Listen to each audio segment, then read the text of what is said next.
Day 23. Is Santa real?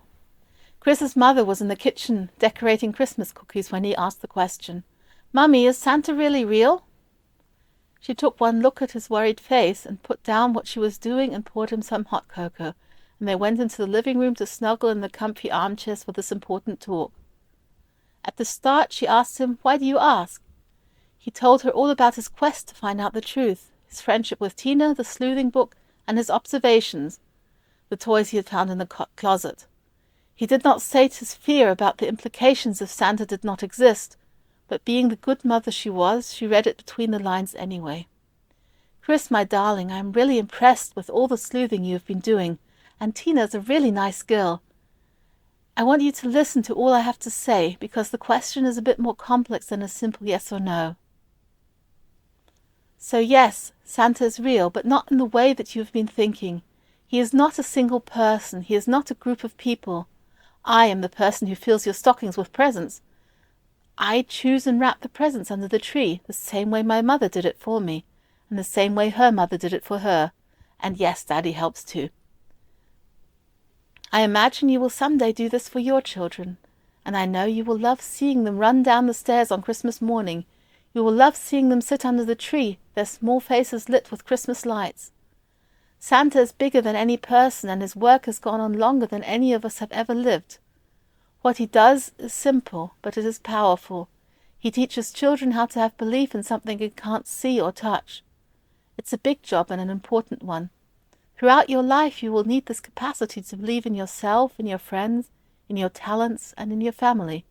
You will also need to believe in things you can't measure or even hold in your hand.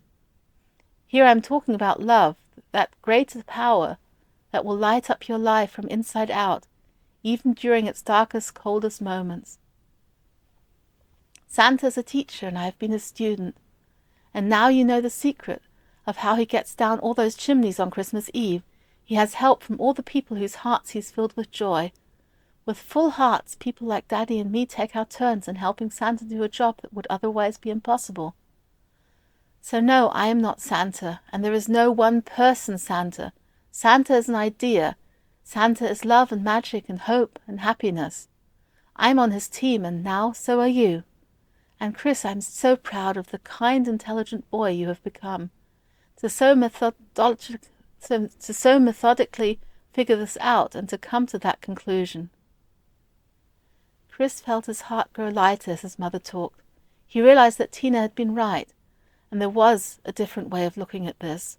That there was a reason why his parents and the other grown-ups had been conspiring to keep this lie alive, that it was about keeping the spirit of Christmas alive in their hearts and handing it down to generations, of teaching the joy and magic of believing and of playfulness.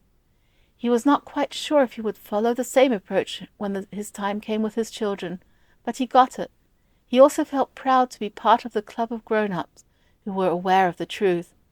At the same time he looked forward to seeing the magical wonder of joy in Kitty and Mandy's eyes, his younger sisters, as they anticipated Santa's arrival. He asked his mother if he could have Tina over, and if she could also explain it to her, because he felt he could not do her explanation justice. So it came to pass that several hours later, Tina and her mother and father were sitting around the living room listening to how Chris's mother explained what and who Santa was.